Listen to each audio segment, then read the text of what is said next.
al doctor Jorge Boreto, ¿sí?, quien es médico de planta del Servicio de Ortopedia y Traumatología del Hospital Italiano de Buenos Aires. Jorge se va a referir a transferencias nerviosas para hombro y codo. Jorge, ¿estás ahí? Sí, buenas tardes, no sé si me escuchan. Sí, te escuchamos muy bien.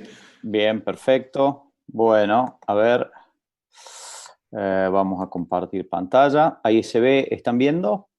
Sí, estamos viendo, Jorge. Perfecto. Muy bien, perfecto. Bueno, muchísimas gracias por la invitación. Un placer estar con todos ustedes. Excelente la calidad hasta ahora del curso, la verdad que muy bien. Y las presentaciones, al igual que las presentaciones. Muchas gracias a la comisión directiva, en especial a Paul y a Enrique.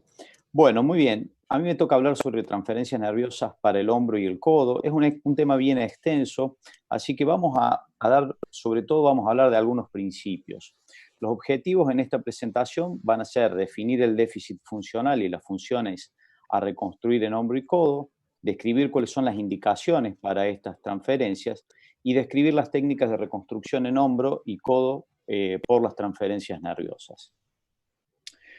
Cuando hablamos de la reinervación o las transferencias nerviosas a nivel del hombro, tenemos que saber cuáles son los órganos o los músculos blancos que vamos a reinervar. Y básicamente vamos a tener 4 músculos principales que van a ser el deltoides, el redondo menor, supraespinoso e infraespinoso. Estos músculos van a reconstruir una función fundamentalmente de abducción y rotación externa. Ahora bien, cuando hablamos específicamente del nervio axilar, el nervio axilar nace de las raíces C5 y C6, va a tener 2 ramas, una que va a ser anterior y una posterior.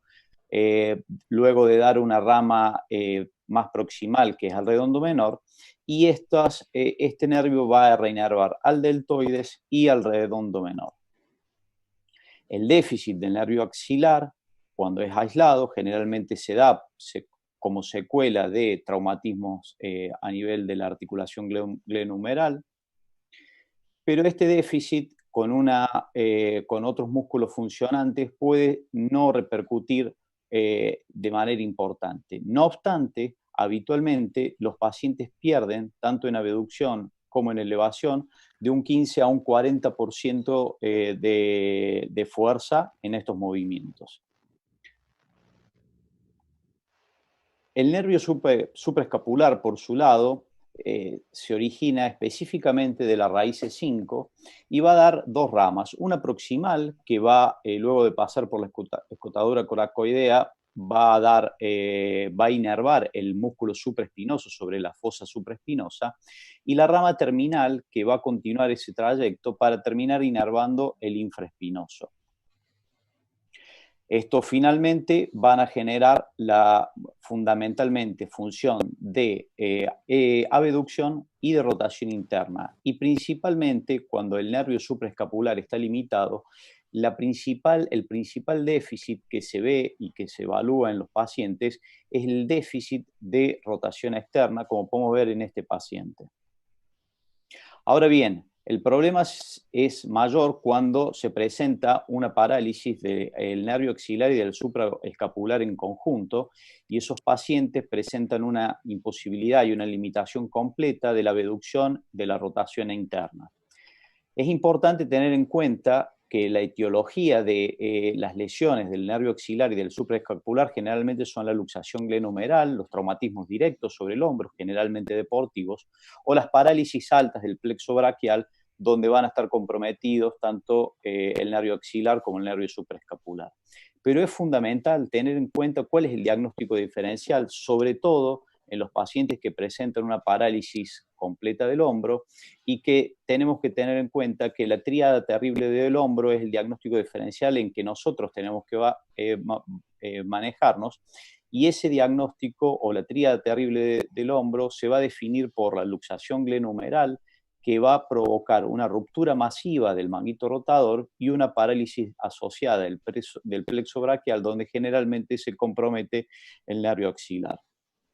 Entonces, como pueden ver en este paciente, un hombro paralítico, pero en este caso el paciente presenta una parálisis del nervio axilar, sin embargo, en la resonancia tenemos una lesión, una ruptura masiva del manguito rotador.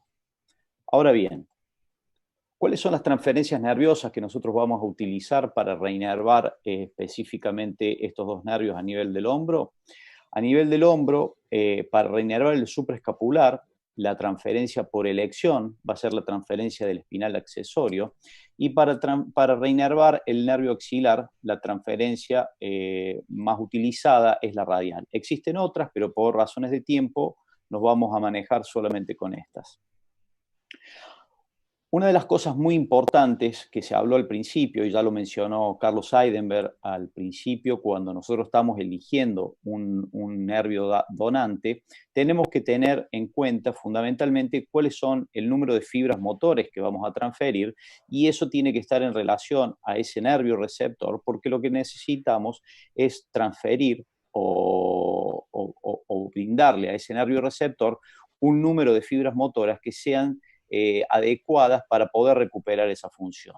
El nervio espinal accesorio es un nervio que tiene entre 1500 a 2100 fibras motoras, tiene la ventaja que no necesita interponer injerto, por lo tanto se hace una sutura directa, tiene otra ventaja fundamentalmente, que la explicará después Cecilia, que tiene que ver específicamente con que es un nervio, tiene una función sinérgica, y eso en la rehabilitación es bastante importante porque hace mucho más fácil la incorporación de la función dentro de la rehabilitación, y ha sido descrito clásicamente por una vía anterior, pero también en los últimos años se describió una vía posterior donde la sutura se hace más cerca del músculo efector.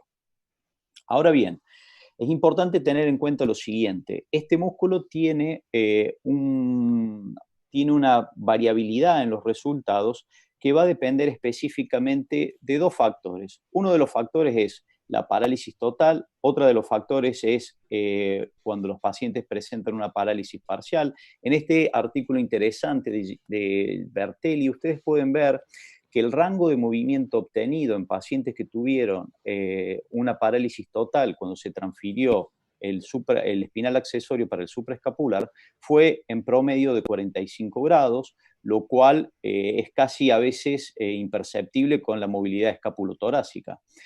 En cambio, los pacientes que tuvieron una parálisis parcial habitualmente lograron una abducción de 105 grados, porque por otro lado, generalmente en las parálisis parciales, la reinervación está dada por los dos músculos, tanto el axilar como por el nervio supraescapular.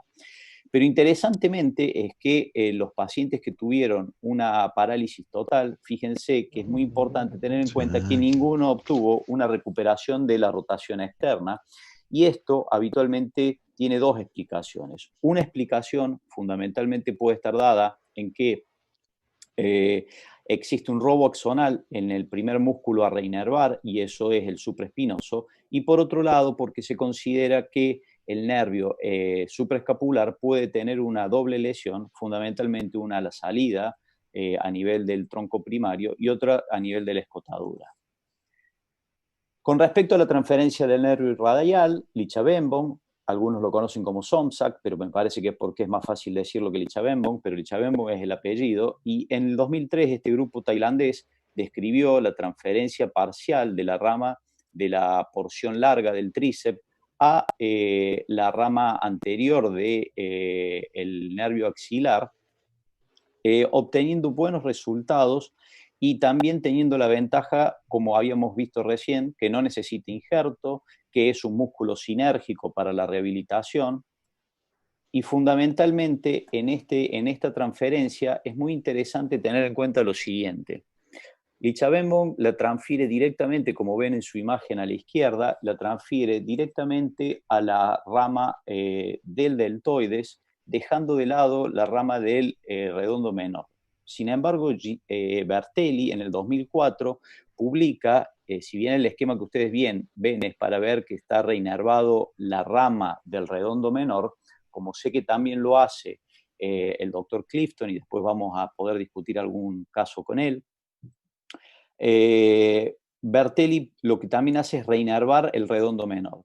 Y es una controversia que se da y que es interesante porque el grupo de Tailandia dice que al reinervar el redondo menor existen varios riesgos. Por un lado, el robo axonal, como habíamos hablado en el supraescapular, donde primero se reinerve y se lleve la mayor cantidad de axones el redondo menor. Y por otro lado, que existe esa pérdida axonal hace que pueda existir mayor debilidad para el deltoide. Y por otro lado, es que cuando existe una reinervación del redondo menor, si bien el redondo menor actúa como un rotador externo, es también un aductor del hombro. Entonces, por lo tanto, los autores tailandeses sugieren que reinervar esto podría ser contraproducente cuando uno quiere recuperar la abducción del hombro. Por lo tanto, Bertelli, por el contrario, él dice que reinervar el redondo menor es muy importante porque la reinervación de la rotación externa por el supraescapular es bastante inconstante. Ahora bien, cuando pasamos a las transferencias para el codo, tenemos que tener en cuenta lo siguiente. La flexión del codo en las parálisis braquiales del adulto es el objetivo primario, tanto en las parálisis parciales altas como en las parálisis totales. Ahora bien, cuando pensamos en transferencias nerviosas para la recuperación de la flexión del codo, tenemos que tener en cuenta lo siguiente. Tenemos parálisis que son transferencias, que son extraplexuales cuando tenemos parálisis totales o transferencias que son intraplexuales cuando tenemos lesiones parciales. En cuanto a las transferencias extraplexuales, básicamente las tres más frecuentemente utilizadas, y ya vimos algunos casos que como el que mostró Carlos, que las transferencias van a ser la del espinal accesorio o el 11º par, el nervio frénico y los nervios intercostales. Y los nervios intercostales siempre en recomendación de 3 a 4 nervios intercostales. Con respecto al espinal accesorio, básicamente habíamos hablado que tenía de 1500 a 3000 fibras motores. Esto, si bien los resultados que se presentan son bastante buenos, tiene alguna desventaja. Y la desventaja fundamentalmente es que tiene que utilizar un injerto de nervio para llegar al músculo cutáneo. Y como habíamos hablado, existe una gran controversia sobre la longitud de los nervios y la verdad que los resultados en la literatura son bastante controvertidos y lo podemos discutir después con algunos casos. Y por otro lado, produce una denervación del trapecio, una denervación parcial de trapecio medio inferior, que en los casos de utilizar después una artrodesis de hombro, algunos dicen que es un riesgo en la pérdida de la función para la movilidad escapulotorácica. No obstante, en la literatura uno puede encontrar que esta transferencia obtiene resultados mayores a M3 en un 77% de los pacientes. Con respecto al músculo frénico, al nervio frénico, este nervio tiene un poco menos de fibras motores, de 800 a 1700 fibras motoras. También debe utilizarse injerto de nervio, aunque está descrito la toma mediante un toracoscopio, que lo que hace es tomarlo intratorácico y de esa manera se hace una transferencia directa, pero no es lo habitual. Está contraindicado la transferencia de este nervio en la enfermedad pulmonar y los resultados publicados en la literatura se asemejan a los resultados del espinal accesorio. Finalmente, los nervios intercostales, que tiene cada uno de 500 a 700 fibras motoras, por eso deben pasarse entre 3 a 4 nervios intercostales, tienen la ventaja de que cuando se hace una disección hasta la línea media anterior, que van a ser transferidos sin injerto de nervio. Sin embargo, esta transferencia se contraindica cuando los pacientes tienen fracturas costales y el promedio de reinervación generalmente en estas transferencias se da en un 72% de pacientes que obtienen un resultado de M3 o superior. Finalmente, las transferencias intraplexuales, y probablemente esta es la vedette de las transferencias, esto a partir de que Christophe Oberlin, en Francia en 1994 describió esta transferencia y los resultados que se obtuvieron con esta transferencia.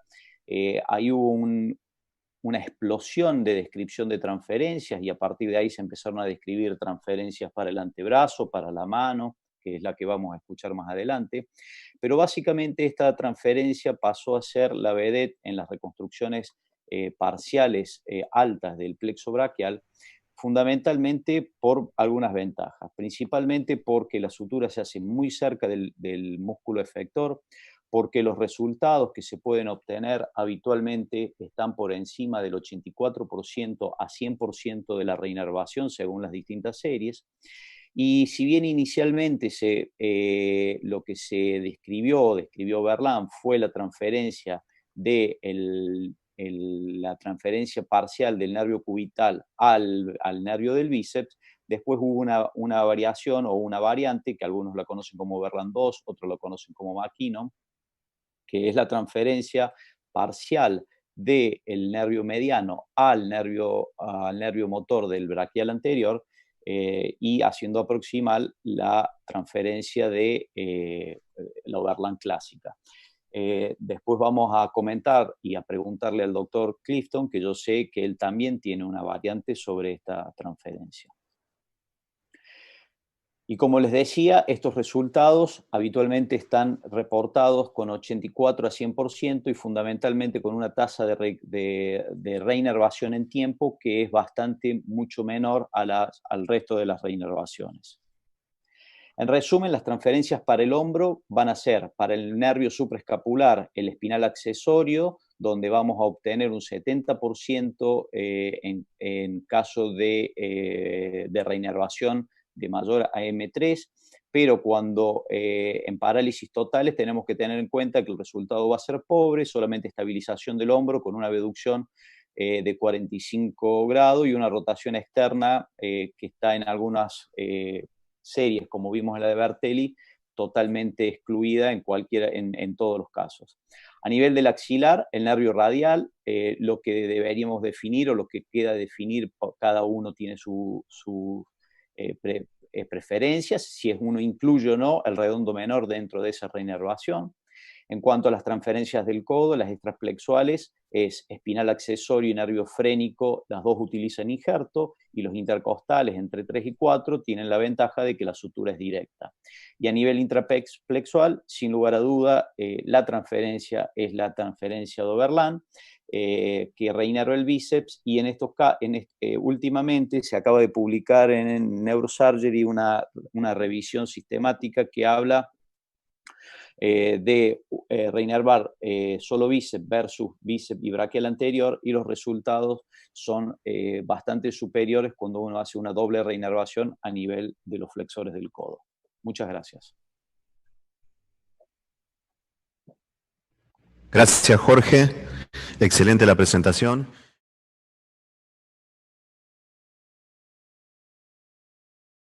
La discusión va a estar a cargo de Jorge Boreto. Jorge. Muy bien. Gracias. Bueno, por favor, muchas gracias. Bueno, en honor un poco al tiempo, vamos a saltar el primer caso, vamos a ir a los casos que son un poquito más cortos que el primero, y haciendo hincapié en temas muy puntuales de estrategia de tratamiento, decisión y fundamentalmente en rehabilitación. Entonces, este es un caso de un paciente masculino de 27 años, diestro, no fumador, que sufrió una fractura de húmero derecho por traumatismo,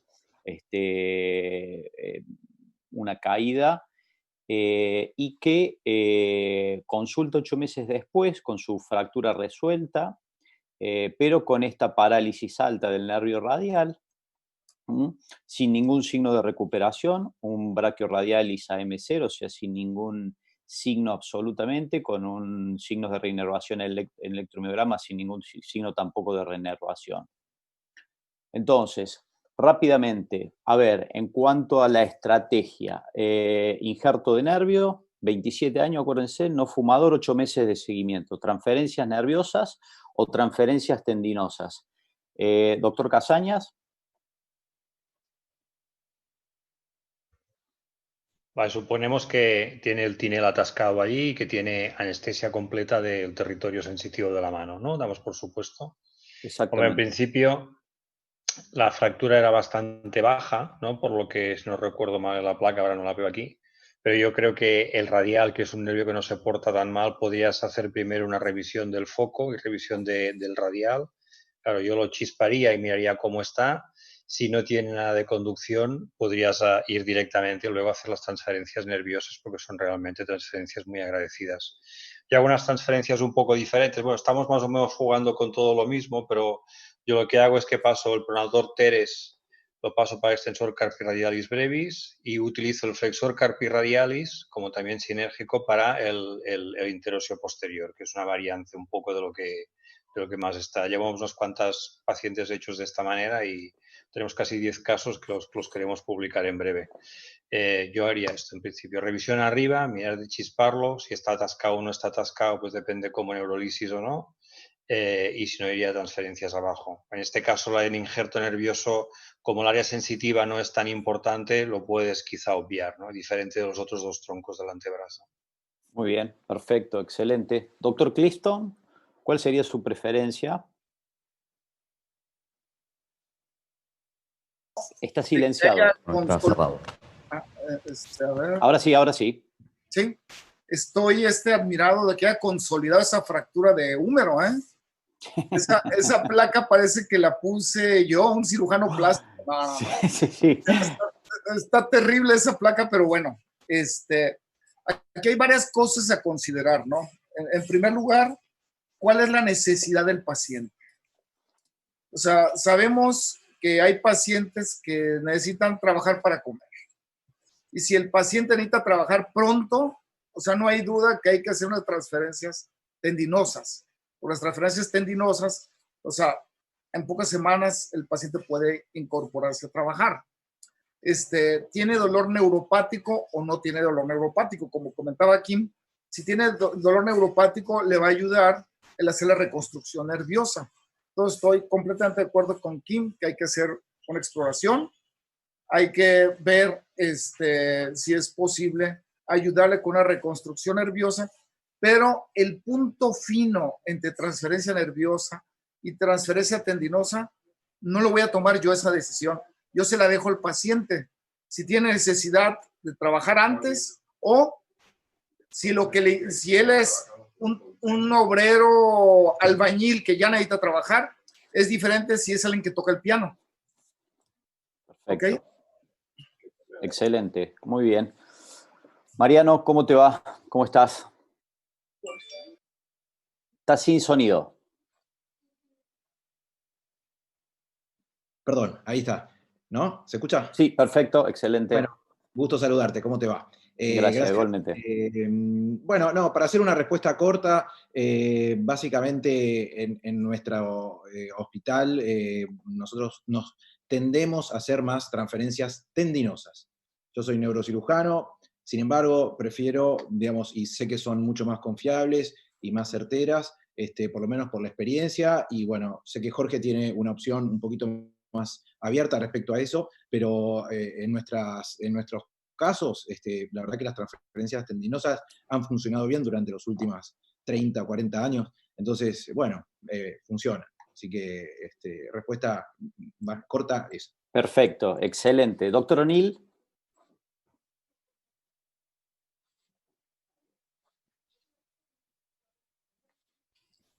Yo estoy de acuerdo con Jorge, tienes que explorarla. Lo único que le puedo añadir es que tienes que mantenerlo con rehabilitación para mantener los MCPs blandos, supple. Porque si lo haces con transferencia, en lo que le llega, aunque es muy corto el tiempo para llegar al ECRB, a los ECRs, se te puede atascar entonces la mano y no sirve de nada entonces la transferencia. ¿Transferencia nerviosa o tendinosa? Nerviosa, dependiendo de lo que el paciente prefiera. Estoy de acuerdo con Jorge. Perfecto, excelente. El paciente es un ingeniero, no necesitaba reincorporarse rápidamente a sus actividades, es decir, podía con su déficit funcional seguir haciendo su actividad laboral sin inconveniente. Entonces, inicialmente el paciente no tenía dolor neuropático, decidimos hacer una exploración, lo exploramos. La lesión que encontramos del nervio era una lesión a injertar de más de 5 centímetros. Entonces decidimos, lo que sí había decidido era no injertarse, no quería que le sacáramos injerto de nervio. Porque no está avanzando la presentación. No, es que estoy contando un poquito cómo... y entonces decidimos hacer transferencias nerviosas por eso mismo que decía el doctor Clifton, que no necesitaba básicamente de recuperarse rápidamente. ¿Qué hicimos? Bueno, en ese momento acababa de salir el artículo de Susan McKinnon, donde describía, era la primera descripción de transferencias del nervio, del mediano para radial. Entonces, las transferencias fueron flexor superficial del tercero a segundo radial y una rama del pronador redondo al interóseo posterior. Esta es, una vez identificado la rama del flexor superficial, que se transfirió al extensor radial. Si bien lo que dijo el doctor Casañas, que es básicamente el concepto, la importancia de la neurofisiología intraoperatoria, como nosotros no la hacemos, uno de los parámetros que sí tomábamos en cuenta o que teníamos en cuenta era un poco, sobre todo en nervios o en transferencias que todavía no se habían estudiado, el número de fibras motoras en cada rama, era tomar un poco como clásicamente se leía en la literatura, era un poco el diámetro. Y lo que nos encontramos es que la rama del pronador redondo claramente tenía una discrepancia muy importante con el interóseo posterior. No obstante, avanzamos con eso, terminamos con la cirugía. Y el postoperatorio fue interesante, es un paciente que hizo una rehabilitación a conciencia, que continuó sin lugar a dudas muy motivado. A las 12 semanas tuvimos una extensión de muñeca por el segundo radial, un M2. A los 6 meses ese M2 continuaba, pero seguíamos con un interóseo posterior a M0. Y ahí se empezaban a hablar un poco de los déficits básicamente que podían existir en los nervios, en los donantes, y encontramos que en el flexor superficial del tercer dedo teníamos un M3, pero en el pronador redondo la rama que habíamos tomado era casi insignificante, no teníamos ningún tipo de déficit muscular. A los 8 meses la extensión de muñeca mejoró, estábamos en un M3, pero seguíamos sin obtener. Y a los 20 meses, este es el resultado que tuvimos una M3 más con un extensor de dedos a M2, extensor común de dedos a M2. El paciente siguió con su vida, de hecho se perdió un poco en el seguimiento y volvió a nuevamente la consulta a los 4 años y medio postoperatorios.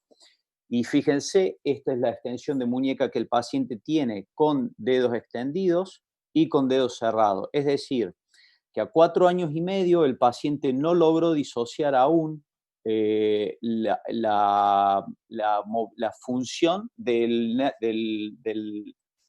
nervio donante. Cecilia, ¿cuál sería la recomendación para evitar que a 4 años y medio postoperatorio el paciente todavía siga teniendo esa dificultad en disociar la función del nervio donante con la función receptora?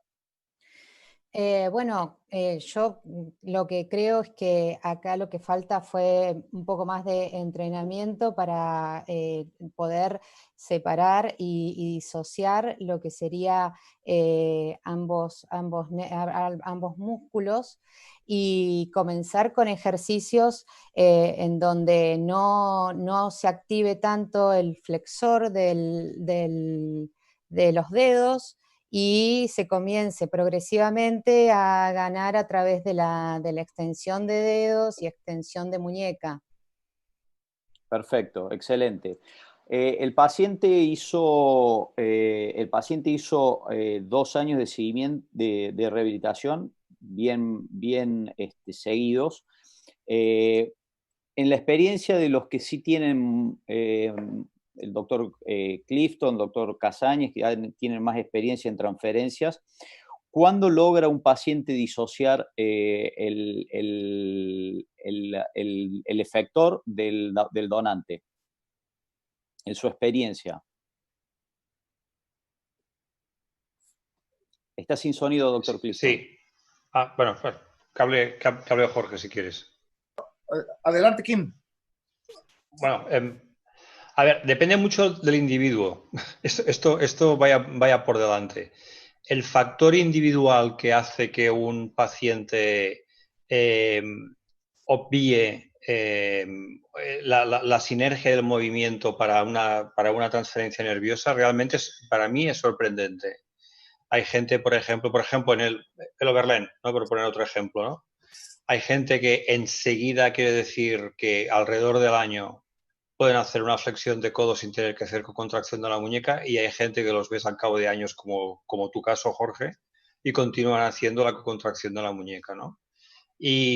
O por ejemplo, en el interóseo, es que no sé, es que en todos, ¿no? O sea que yo creo que aquí hay un componente realmente individual, como existe también en las transferencias tendinosas, cuidado, ¿eh?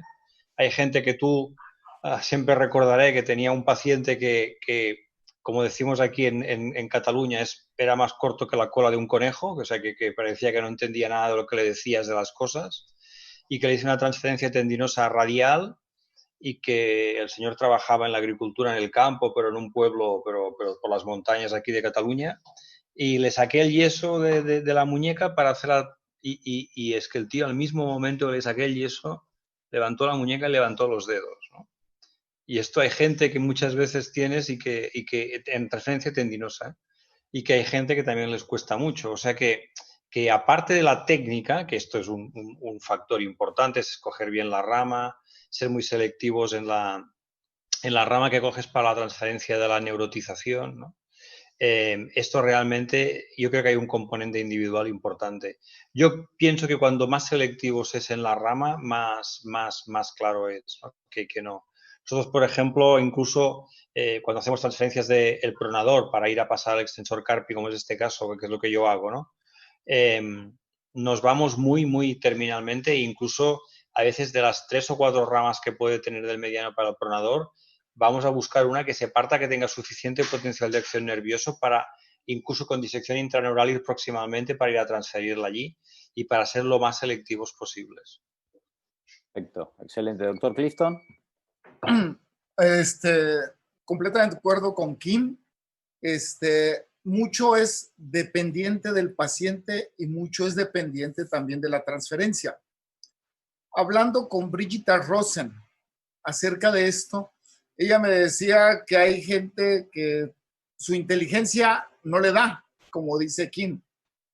Y llevando esta misma pregunta con Christine Novak, me decía, yo opino lo mismo, pero no solo es coeficiente intelectual, sino hay gente que tiene un manejo musculoesquelético mayor, o sea, conoce más cómo se mueve su cuerpo y la capta más rápido, ¿no?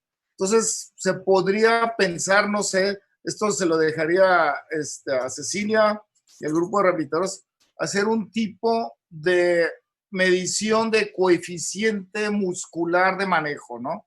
Y obviamente también depende de la transferencia. O sea, un overlay, o sea, alrededor de 2, 3, 4 meses vemos que comienza a contraerse. El espinal axial supra, otro tanto, pero los intercostales para bíceps, pues tardan 12 meses, un poquito más. Entonces hay variantes en todo esto, ¿no? Entonces yo, por ejemplo, para las transferencias hacia radial, yo más o menos comienzo a ver entre 6 y 8 meses. Si no alcanzo a ver algo, no está funcionando bien. Perfecto, muy bien, muchísimas gracias. Bueno, para no detenernos, lo que se hizo con este paciente a 4 años y medio cuando volvió a vernos, avanzamos con transferencias tendinosas y este es el resultado a los 3 meses de la cirugía. Ahora sí, Cecilia es la culpable de estos resultados, así que, Cecilia, si querés comentarlo en 2 palabras, ¿cuál fue la rehabilitación que le hicimos a este paciente?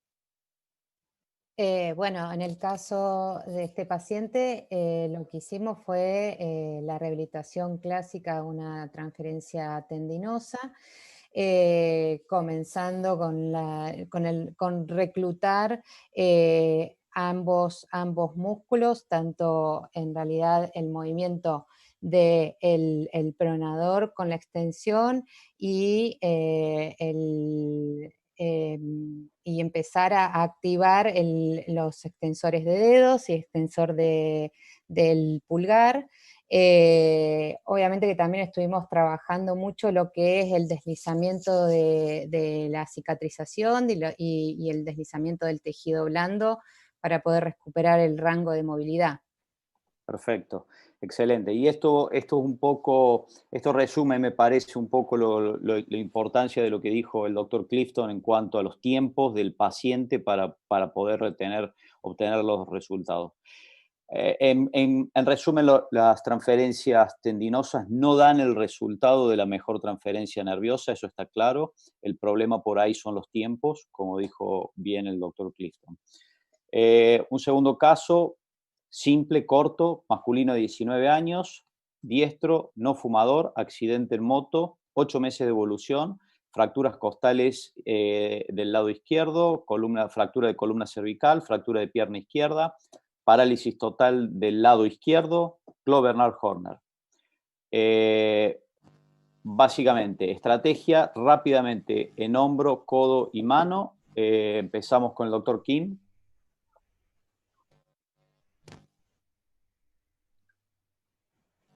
Bueno, esto tiene mala solución, ¿no?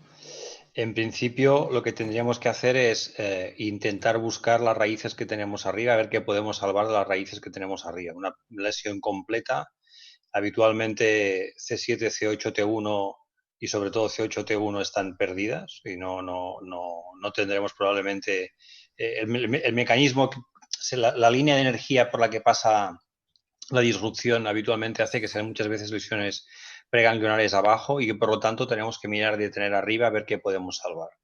Si no tenemos nada para que salvar arriba, pues intentar buscar, yo no hago frénico ni hago C7 contralateral. O sea, doy por supuesto que miramos arriba lo que podemos encontrar. Si arriba podemos encontrar algo, pues intentar priorizar para ir a tronco secundario antero-externo y ir a secundario a tronco posterior, ¿de acuerdo? Depende de lo que podamos tener. Si tenemos algo en C7, pues mira, tiramos algo más para abajo. Si no, yo no hago frénico, tampoco hago C7 contralateral. Entonces buscaría con el supraescapular, con el espinal accesorio, o ir a buscar para el supraescapular, o la otra cosa que también hacemos habitualmente es bajarlo más abajo en sutura directa para ir a buscar lo que es el tronco secundario antero-externo, que es otra opción. Vas a disecar también intraneuralmente y puedes encontrar y te ahorras el injerto. Eso también lo puedes hacer como haces con el supraescapular. Y después, pues bueno, pues el gracilis para lo que te quede. Haces un gracilis para intercostales para flexión de codo, o si vas para el supraescapular para el hombro, pues entonces para el gracilis para lo que sea intercostales. Pero lo fundamental es sobre todo intentar explorar arriba el plexo lo mejor posible, hacer potenciales provocados somatosensoriales, ver qué raíces tienes viables y qué no tienes viables e intentar injertar algo allí. Perfecto, muy bien. Muchas gracias. Es muy difuso, pero es que es difícil en cada caso. Sí, claramente, es en cada caso. Mariano. Ahí está. Ahí lo apagaste, ¿eh? Ahora sí. Ok. Bueno, en este paciente, de vuelta lo mismo, un poco habría que ver qué es lo que tenemos, ¿no?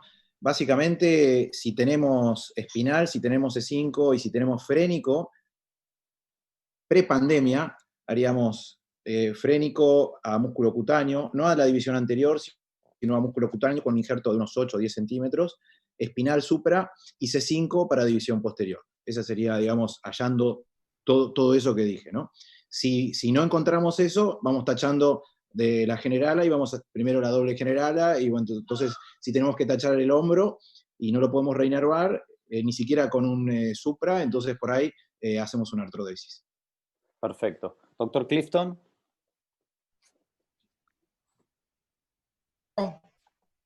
Como lo estamos viendo comúnmente, ¿no? Esto en nuestros pacientes. Aquí hay varias cosas a considerar. No tuvimos ningún estudio de imagen, ¿no? Que nos hablara si hay abulsiones o no con algún tipo de imagen, que valdría la pena tenerlo para debemos de recordar que el signo de Claude-Bernard-Horner es sugestivo, pero no es patognomónico, ¿no? De abulsión de raíces bajas. Entonces podemos incluso tener varias raíces disponibles para injertar. Pues completamente de acuerdo con Kim y Mariano. Vamos a injertar lo que podamos. Si no, pues podemos usar conductos Axogen, ¿no? Que son, si necesitamos conductos cortos,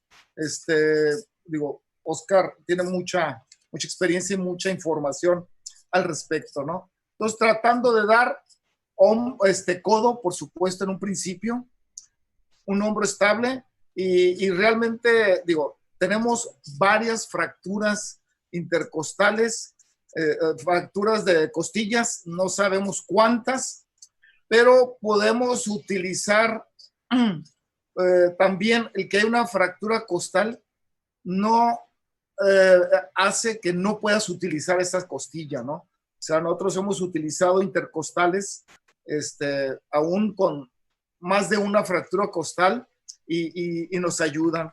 Entonces yo creo que tenemos que explorar al paciente, ver qué raíces tenemos, tomar injertos nerviosos, si tenemos segmentos pequeños, algún conducto para injertar. Tenemos el frénico, tenemos el espinal accesorio y tenemos algunos intercostales. Los intercostales me esperaría en un segundo tiempo por si necesitamos hacer un músculo funcional y buscar darle sensibilidad también a la mano. Muy bien.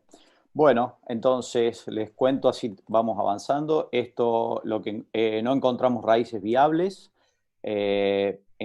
encontramos un espinal accesorio pobremente estimulable, en realidad sin respuesta.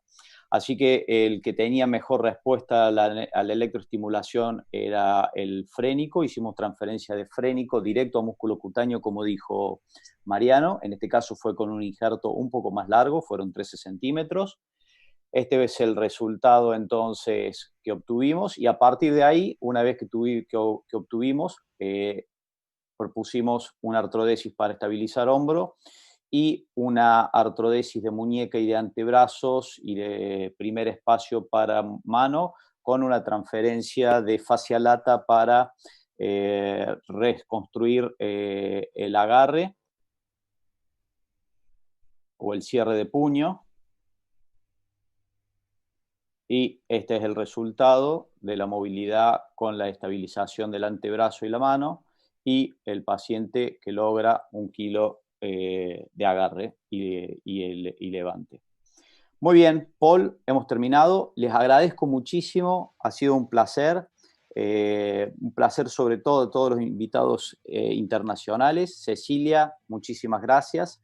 Paul, te dejo para que vos sigas. Bueno, agradezco a todos los expositores del bloque 3. Realmente las exposiciones fueron brillantes, en la discusión de casos también.